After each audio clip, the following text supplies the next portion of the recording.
Well, I hope this works all right. I bought myself a new Samsung video thing. The other day I was watching a YouTube clip which was done by David Morgan, and it dealt with cutting out with his little cutter, and I thought it was pretty good, so I saved it to my Facebook so that people can see it. And I've probably done this before, but I wanted to show you how I would cut out an amount of lace just over my thumbnail. It's not easy, this, doing it on this. Will I move back? Oh, that'll be easy. So I just hold it over my thumbnail like that, and I can strip off lace, as much lace as I want, and I don't throw this away when I get down to little amounts like this. I just strip off, and I just hold that under my thumbnail, and by holding it there I can just, see, I held it at the wrong blessed angle, but anyway, there's a truckload of it there. I normally don't do it like this, but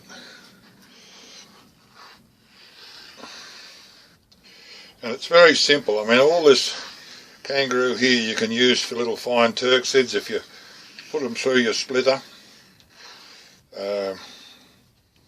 Stick them through your splitter and knock the edge off them a little bit, knock the bottoms off them.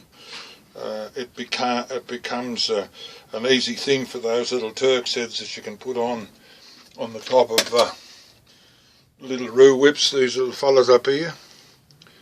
Just neat little Turk's heads, and it doesn't mean you're wasting a big mob of stuff. So it's not that you're frugal, it's just it seems to me to be sensible to be able to get the maximum amount of usage out of your leather. Now I can cut this thing down till it's the size of a little bubby football. And just see, I mean, there's, what would there be in that lot? There'd be 1, 2, there'd be 12 foot of lace, and you put that just over your hook, over your plaiting hook, give him a straighten up, and you'll be able to then use it at a later date. It's just silly to get throwing things away. Well, I think anyway.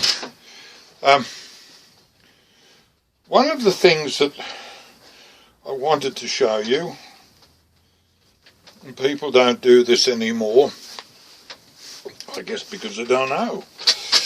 I generally have my rope headstalls, like this fella.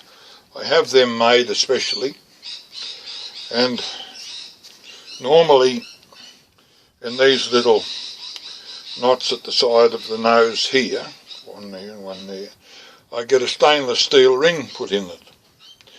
So when I want to educate my horse's mouth, I teach him in the first instance to turn and to respond in the rope headstall.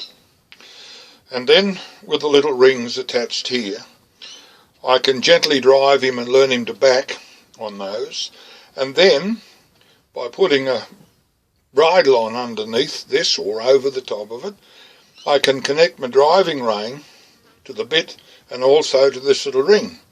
So as the horse turns, he's turning and learning to turn off something he's understood, something like his little headstall. Now I'm just going to be a bit cunning here, friends, because I don't know how I'm going to do this, but I want to show you this if I can. You know that when we put these rope headstalls on a horse, we always come below that knot and we tie it in that fashion, yeah? I see people, countless people, and you people have seen them too, they tie them above the knot. there. And it's totally and completely wrong, and you shouldn't do it because you'll never ever get it undone one day. One day it's going to come unglued and your horses will be playing up and you'll never ever get it undone. Now what I've done, I've just moved that. It's only a big learning curve. This you fellas have cost me a bloody fortune with all this I've got to outlay. So, again, the right way to tie that is under that knot and pull him up and put him through there. But one day you're going to get a real yang, a real horse that you've bought and someone says it's the best horse in Australia and never done anything wrong and blah blah blah. I mean, good, fair enough.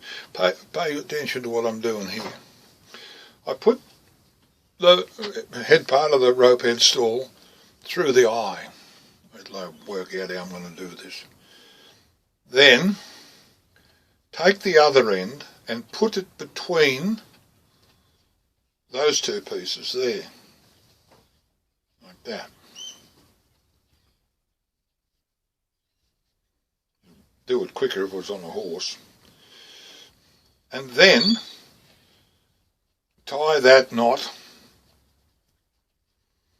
in the same fashion.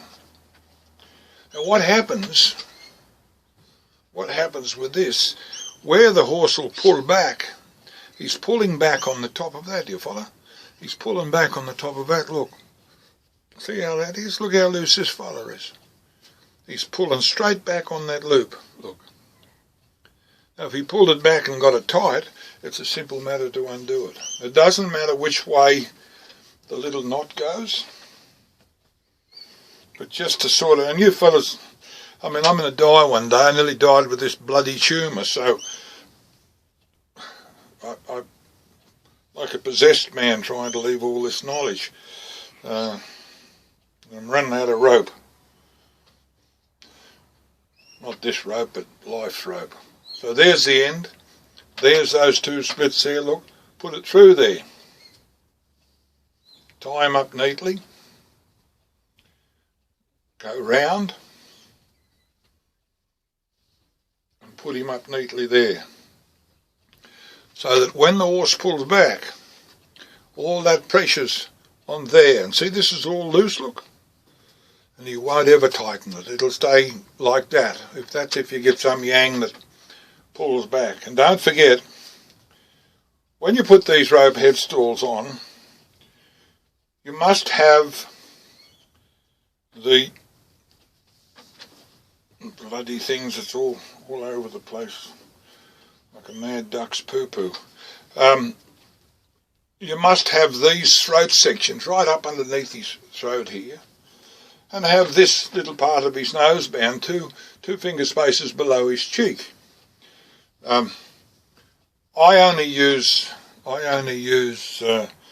that halt on there like this when I've unsure of a horse. When a horse I think might pull back and do some injury to himself, this is the halt that I put in the rope to keep it underneath there. It don't take any longer to tie, but I promise you it'll never come loose. And all the pressure's on the top there. Practice it. It's no load to carry, and it's stood me in good stead. I lost that thumb, do you follow? Look at how much they ripped off the rotten thing, to a horse that pulled back in a rope, and it shortened it up. I'm pleased I'm able to still work with it. They welded it on to that bit of scar there, they welded on there and tried to make it grow again, but I lost that in a rope, do you follow? Anyway, that's all I wanted to show you. I've been thinking about it all day.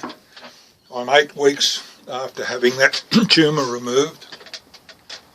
It's a nice little whip I made yesterday afternoon for a little girl. It's a steel line handled whip, and I put it on Facebook. This thong is 12 strand, the stock crop is 16, and to describe these whips, or this whip, it's a 5'6", but 12, but 16, PB, and the PB stands for plaited belly. I've only made it especially for this little girl, little stock horse girl, and I just fell it out the front there when in between showers, and yeah, it's a nice little whip. And now I've got that out of the way, I've got to start some delivery whips for some people. Everybody's been very patient since I've been trying to come good with this rotten thing. Anyway, I've come good now. I'm back to my own self. I'm going good. So I wanted to show you that. Thanks. A big thumb coming to turn you off. I'll talk to you down the track. Bye.